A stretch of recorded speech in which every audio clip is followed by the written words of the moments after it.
So let me see how many of you are watching this video. I hope you people are there with me. And let me welcome you all to the session today. How are you people doing? First of all, tell me that. How is life and how are your preparations going on? So how many of you are present today? Let me know. Give me a thumbs up if you all are present. Okay, so let us start the session very slowly. I am Pradip Sir, your BARC mentor and guide, and today we will be talking about some important, we will touch base on one of the important areas of English, that is idioms and phrases, and we will talk about this session in some time. But सबसे पहले आपको ये बता दूं कि ये session उनके लिए बहुत इंपॉर्टेंट होने वाला है who are actually planning to appear for the IPMAT exam next year or the CUET exam, of course, which is compulsory across all central universities in India these days, the NPAT examination and the BBA entrance examination. So whatever exams you are going to eye, idioms and phrases definitely is one of the most important components of English grammar and English language. और आज का जो session है, we will be dedicating this session to idioms and phrases. And I hope you will definitely enjoy the sessions. And we will be talking about some of the most important areas of idioms. In fact, आज का जो session है, this will be divided into two parts. The first part, we will be talking about the general overview of idioms, how to prepare idioms and phrases, what all you need to do in order to be absolutely spot on with idioms and phrases. And in the next installment of this video, in the next part, I will be discussing some very important questions and various types of questions which these exams are going to ask you. Hi Priya Meena, good evening Priya, how are you? Don't Quit is also there. How are you doing, all of you? All good? Welcome to the class. So enjoy Karingyat. I hope 2 days, right from 2 days we have Dashera. I hope you people are enjoying the fest. We are in festivities. We are in festive mood, all of us. और festivities के साथ थोड़ी सी पढ़ाई भी अगर हो जाए तो क्या बात है, isn't it? So let us talk about idioms and phrases today. All right, all set? If you talk about the different exam, whether you talk about the IPMAT or you talk about the NPAT exam or any BBA entrance exam, right? You will roughly see around 40 to 45 questions on English. That is known as verbal ability. All right. So out of these 45 questions, let me tell you, 7 to 8 questions, 7 to 8 important questions, right, are going to be based on idioms. So if you are getting 7 to 8 questions out of 40-45 questions right, your net percentile is going to, be through the roofs. It will have a deep impact on your net percentile, right? So idioms and phrases definitely becomes one of the most important components जिसके ऊपर हम अगर काम करेंगे, so हमारा percentile definitely ऊपर की तरफ जाएगा. That is the first thing. The next thing is how to prepare. Many students ask us, what is the strategy to work on idioms and phrases? First of all, let me tell you, there is no shortcut. There is no shortcut and there is no mathematical formula to learn idioms and phrases, right? You cannot learn. There are so many. And the only rule that applies to idioms and phrases is there is no rule at all. कोई rule होता ही नहीं है. So, अगर आपको idioms and phrases में expertise लाना है, if you want to be an expert in idioms and phrases, so what are you supposed to do? You are supposed to read a lot. Okay, read books, read newspapers, because reading helps you in two ways. Number one, it informs you, it keeps you updated, right? That goes without saying. Apart from it, you learn new expressions. You learn new expressions. And believe you me, all these exams, they pick up phrases, they pick up those new words from either articles, right? From different journals, from books, from newspapers. So from different sources they pick up these words, idioms, सब जगह से ये pick up करते हैं and they ask you questions. So it is important that you work on your reading. And what kind of reading should you do? Your reading must have variety. Like idioms, they are varied, they are many. बहुत सारे होते हैं, कितना याद करेंगे? हमें याद करते करते हम तो थक जाएंगे.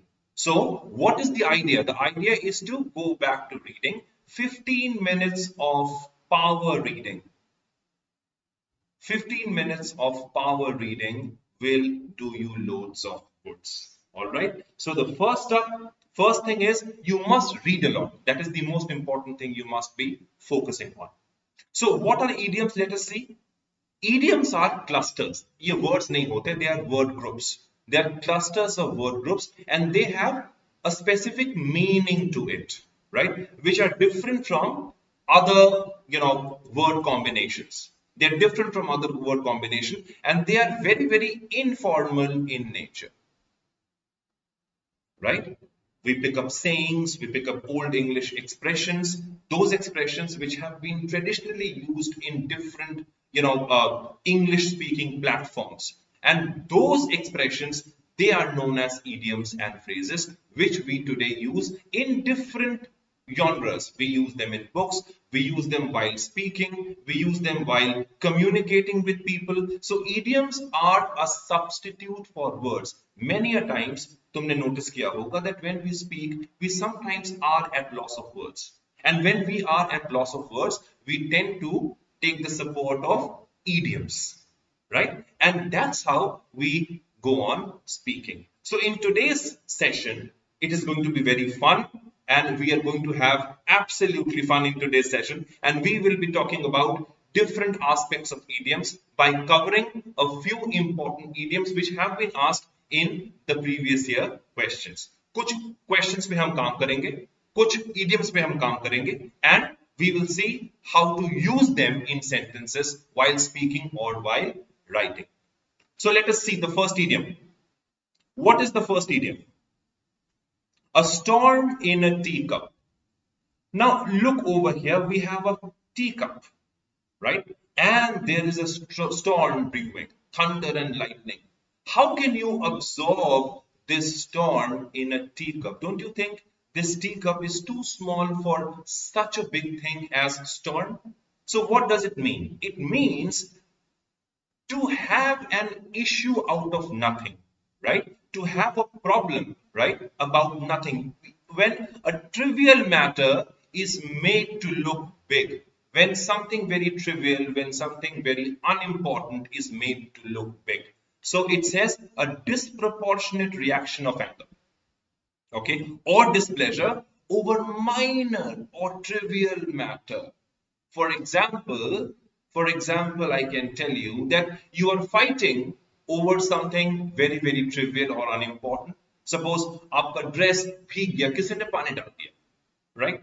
Or accidentally पानी गिर गया, and you are creating a ruckus, right? You are having a fight over it. So what is it? It is a storm in a teacup. So I can tell you, don't create a storm in a teacup. It's a very trivial matter. So let us resolve it by talking to each other. So storm in a teacup means when you are talking about an issue which is trivial and you are fighting over it. I hope it is clear.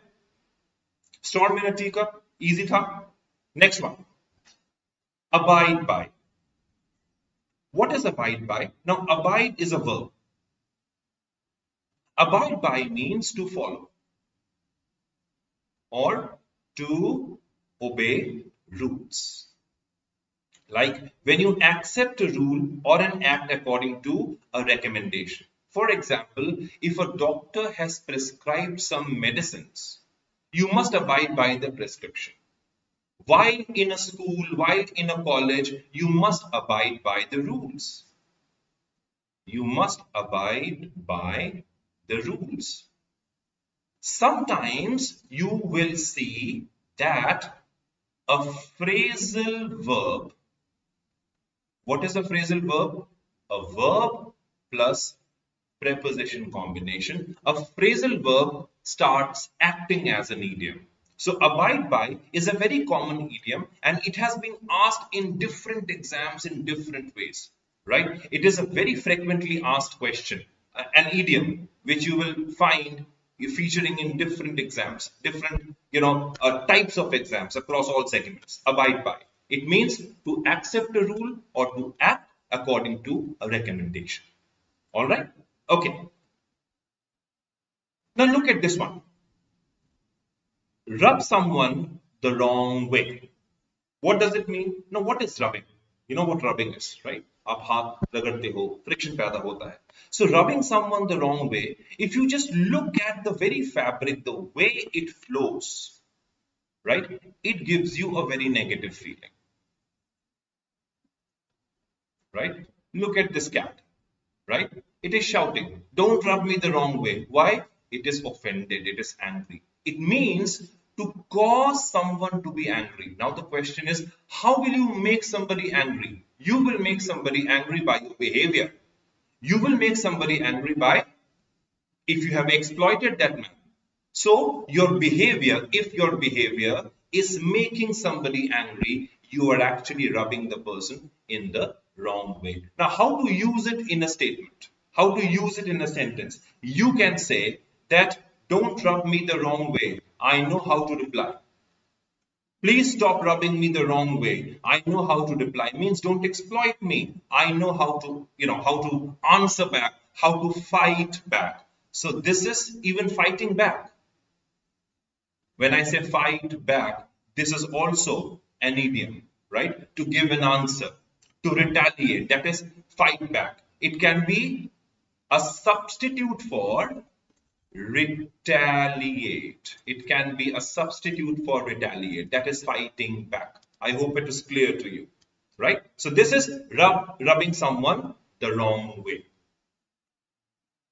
The next one, pull through. Again, if you closely examine this expression, guys, you have a verb plus preposition combination. Pull through.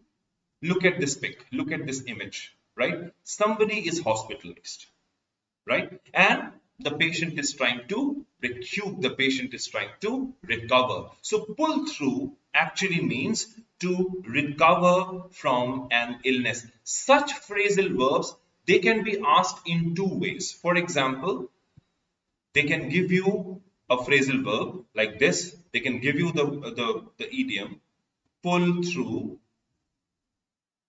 and you will be given 4 different options, right? And you have to pick up the right meaning of the given idiom, or they can give it to you in the form of fill in the blanks, which we will practice in the upcoming session, because in the upcoming session we are going to be practicing many phrasal verbs with different exercises.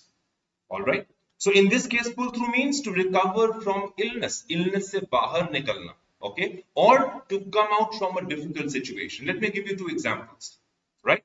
My friend Sandeep is hospitalized, but I know that he will pull through. He is a very strong man. It means he will recover. But if I say my friend Sandeep is going through a very poor financial crisis, he's going through a financial crisis, but I know he will pull through.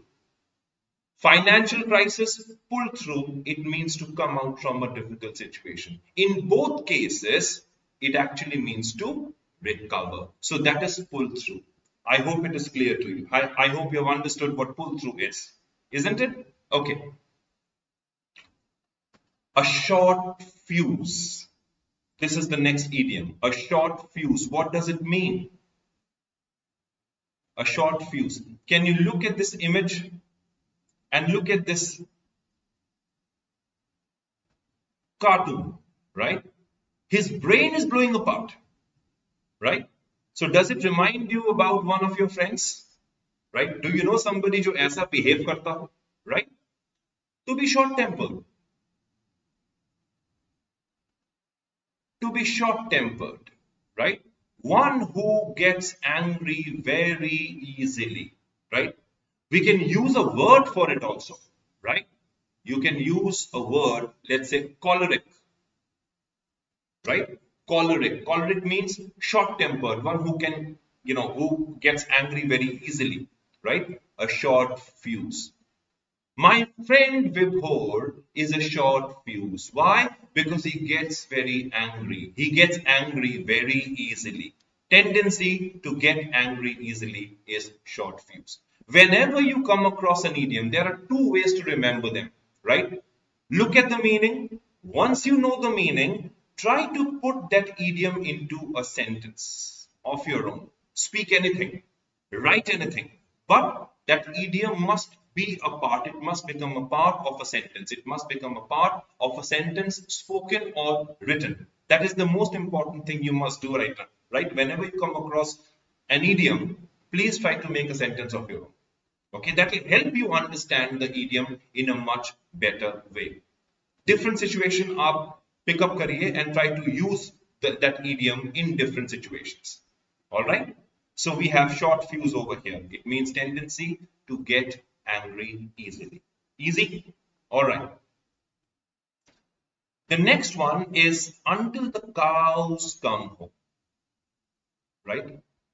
In the previous idiom, you saw somebody's mind blasting and there is fire coming out, but this gives you a very quiet and calm feeling, right? You see the cows, ye lete hue hain, baithe hain, they are resting, as if they are in no hurry, right? They are in no hurry at all, okay? For a very long time. It means for a very long time. So it means having no effect even if it is done for a very long time. You're doing something repeatedly for a very long time, but it is not having any effect. Okay? It is not having any effect, right? He is ill and medicines are going on for a long time. Okay? Medicines are going on until the cows come home, right? It is having no effect, right? How long will you do it? I will do it until the cows come home. How long will you do it? I will do it until the cows come home. So what does it mean? It means to be in no hurry at all, right? You are not in a hurry. You're trying to do things, in their own sweet time, right? So having no effect, even if it is done for a very long time. This is until the cows come home. If you have this book at home, Wren and Martin,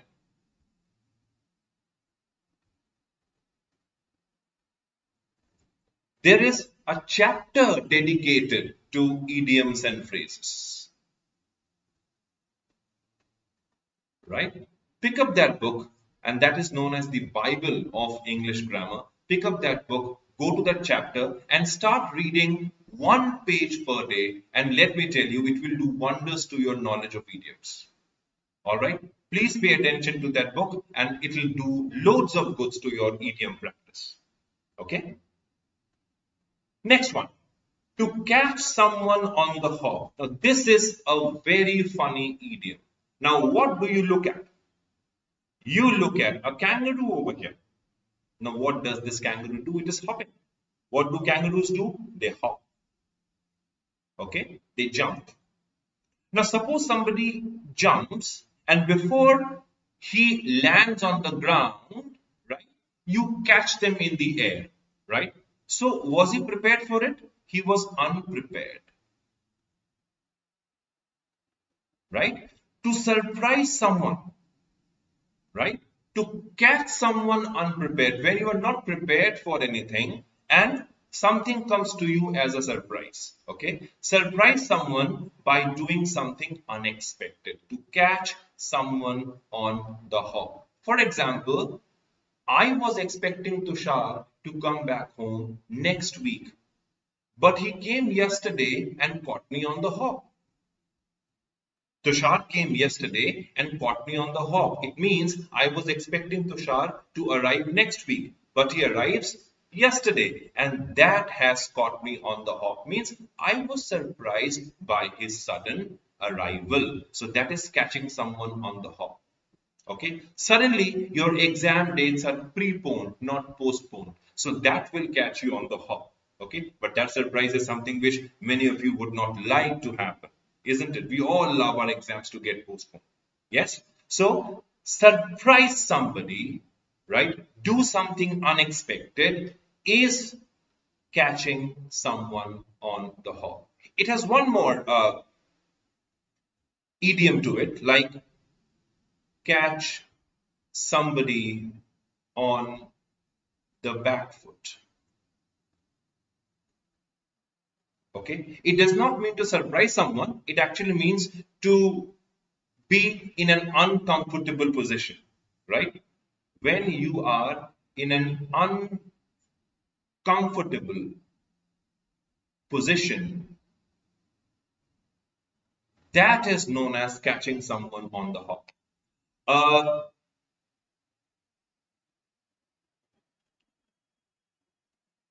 oh, Kustar Ansari says, Sir, you're not audible. Is it the case with everybody? Am I audible? Just give me a thumbs up or write a yes if you can hear me. Am I audible to you all?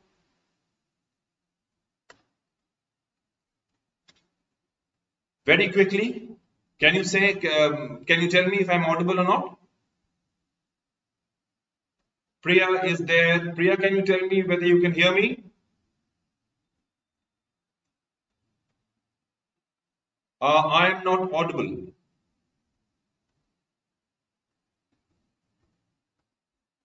Okay. Can you hear me now?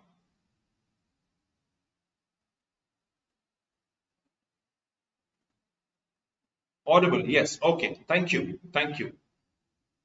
Khostar, if I'm pronouncing your name all right, would you please do us a favor? Leave the group and join back immediately so that you don't miss anything. Thank you. All right. So this was catching someone on the hop. Oh, next one is hold your horses. Right? Now just imagine what hold your horses would mean.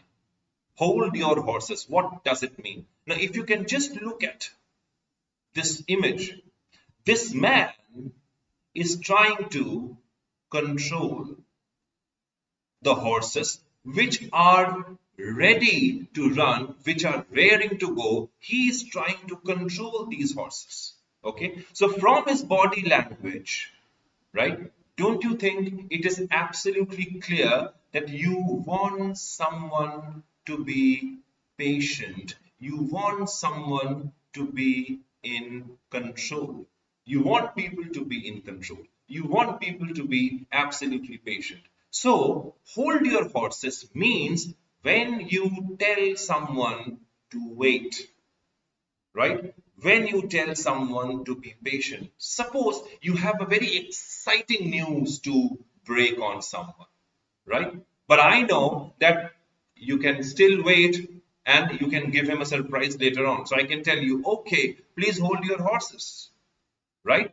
Don't run, hold your horses, right? Don't be so excited. I am asking you to slow down.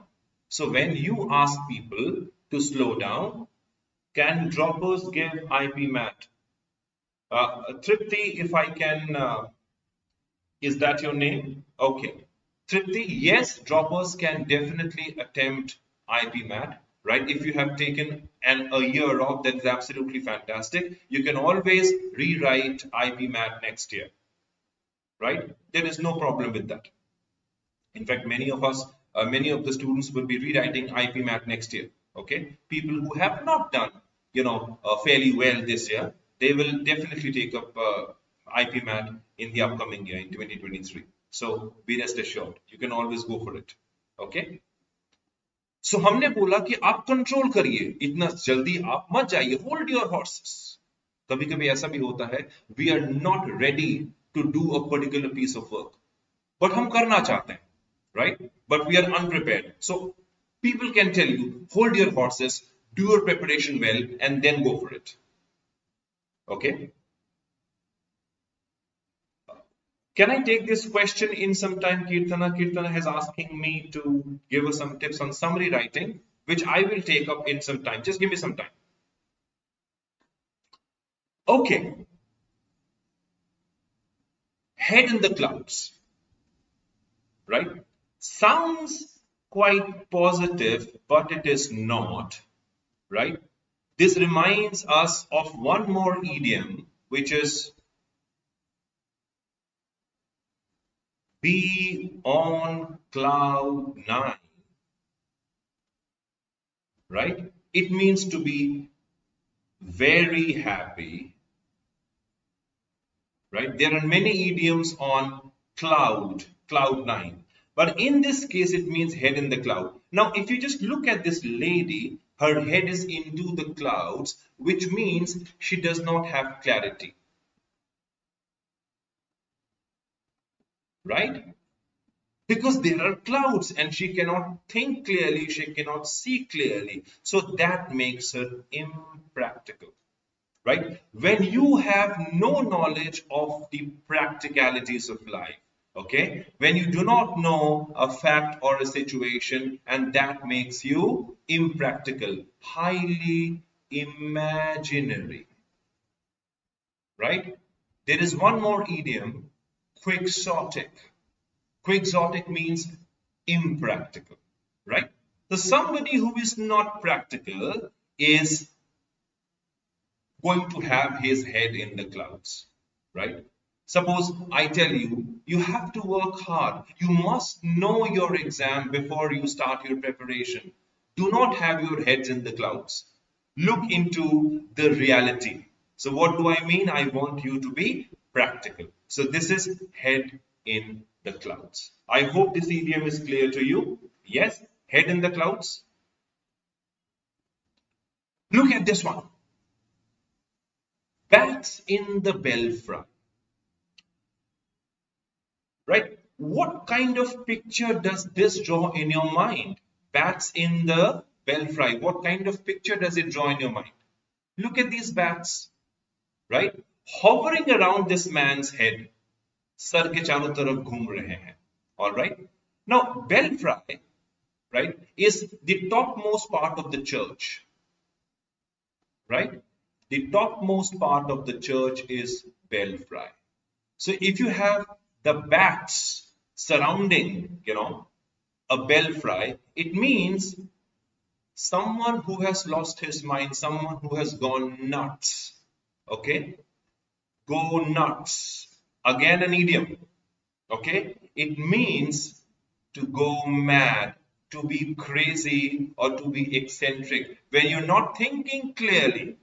Right? So somebody who has gone mad, somebody who has gone crazy, right, is known as bats in the belfry.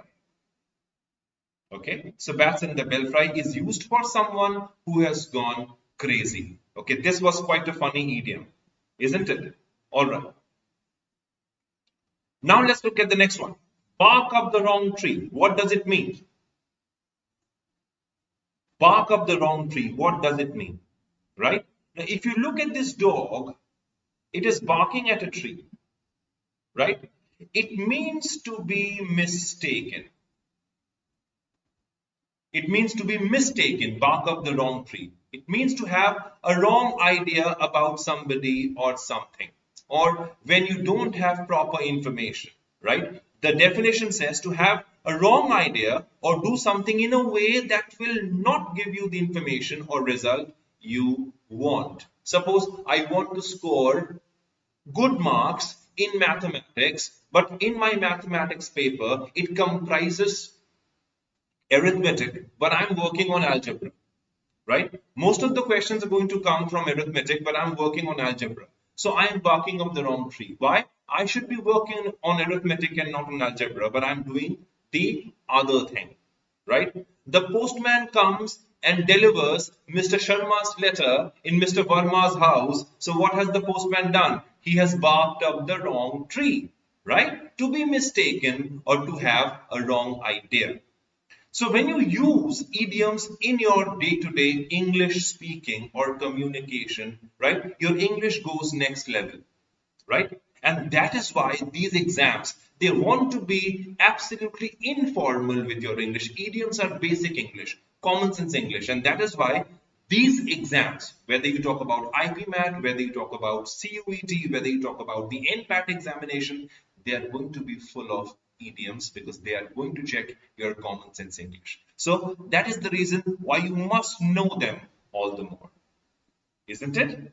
If you are really enjoying the session, I would request you to subscribe to our channel and don't forget to press the bell icon and share this video with your friends. We are there to help. Don't forget to hit the bell icon. Thank you. Okay. We will have to wait 30 years for 2023. Absolutely right. Next one is on tenterhooks. Look at this man, right? And look at his face. He looks sad. He looks anxious. He looks worried, right? He looks worried. Tenterhooks is a hook on which you put the clothes on, okay? Something which is hanging, right? It gives you the feeling of hanging, okay? Which means to be worried, to be nervous about something that is going to happen, something negative or something positive that is going to happen.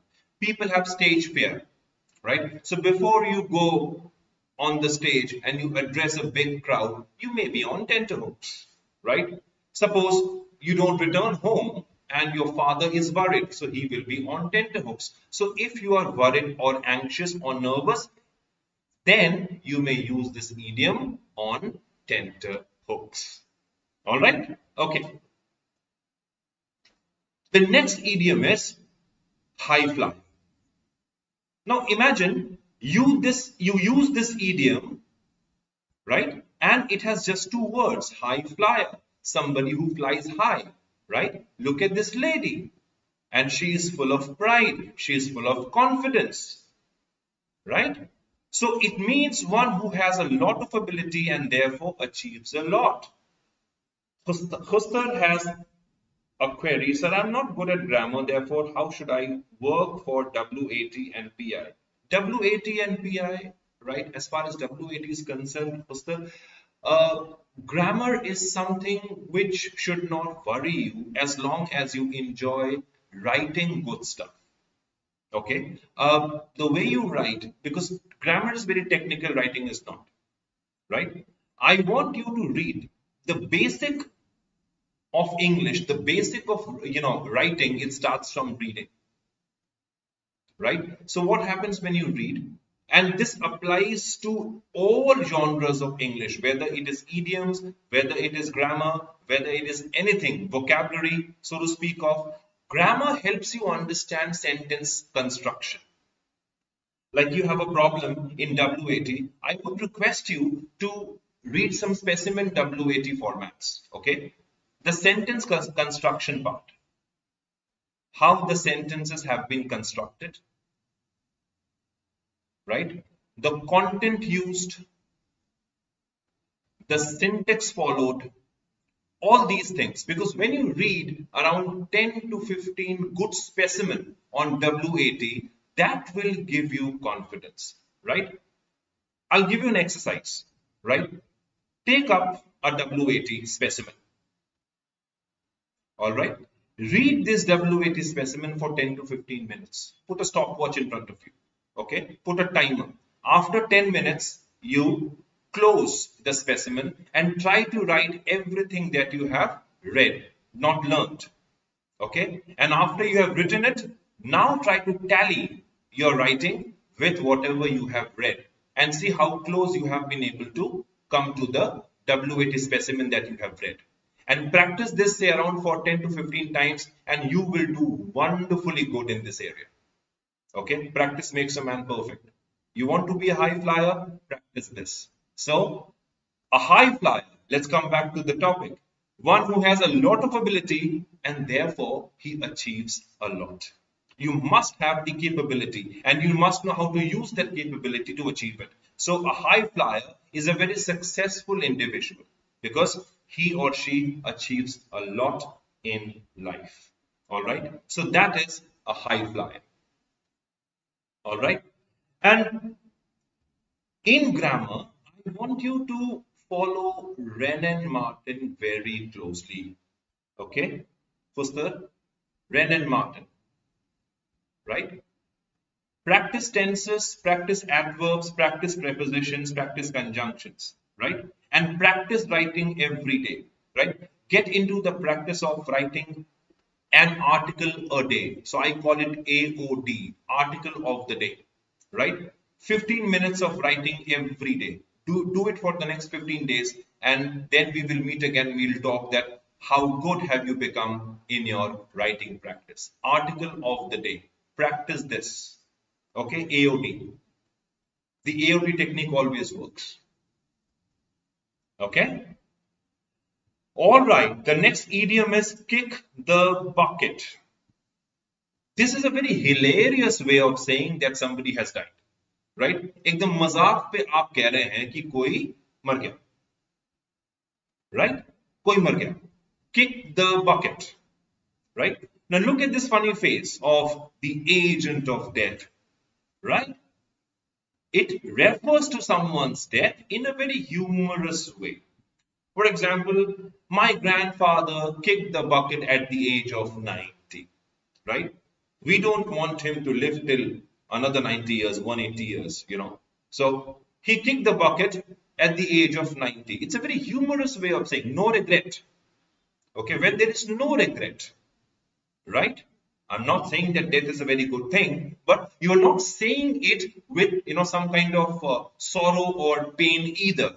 You are just saying it in a very casual way, right? He kicked the bucket at the age of 90. So referring to someone's death in a humorous way, that is kicking the bucket.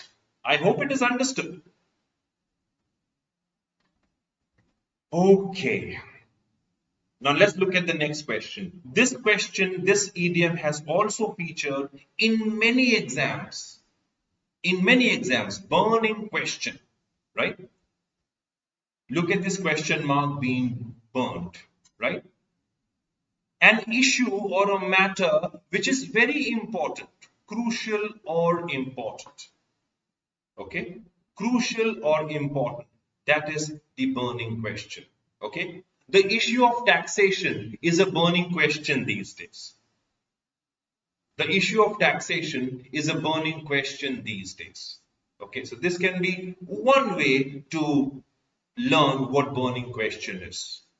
Okay, of course, you're not burning the question on the buyer, right? But that's how you refer to a burning question as. All right, okay. So this was something that we wanted to cover in today's class. And as far as summary is concerned, I had a question on summary. Summary writing is an art, okay? You must know that to write something in brief, you must know how to concise, make the matter concise, right? In summary-based question, please try to figure out, suppose there are 3 paragraphs. There is an essay or an article with a few paragraphs. Okay? Try to figure out the central idea or the main idea of each paragraph. Right? It is very, very important to do this homework. Try to figure out all the main ideas of the paragraphs and then try to rephrase them in your own words. But when you're rephrasing them, please remember, Kirtana, that you don't miss out the relevant points. You should be able to skim and scan like you do in reading comprehension. You skim and scan, right? You take the important points, right? Put them together and write your summary. Remember, brevity is the soul of wit. So you are, scored. You are given marks basis your how brief you have been and whether in that brief writing you have been able to cover all the points or not. So it's about connecting the central ideas of different passages together. Okay, practice a few summary questions and then talk to me. All right. I hope, yes, we will be coming live every week. I am going to be live with you, Tripti. In fact, in my next class, I will be taking up a few questions on idioms and phrases.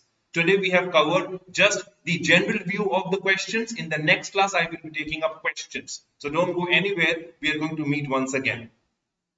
All right. So that was it from my side. I hope you enjoyed the session. If you really have, don't forget to like our channel and hit the bell icon. So this is Pradip Sir saying goodbye to you, and we are going to meet again in the next class. Please like, comment, share, and subscribe this session with your friends. Thank you so very much, all of you.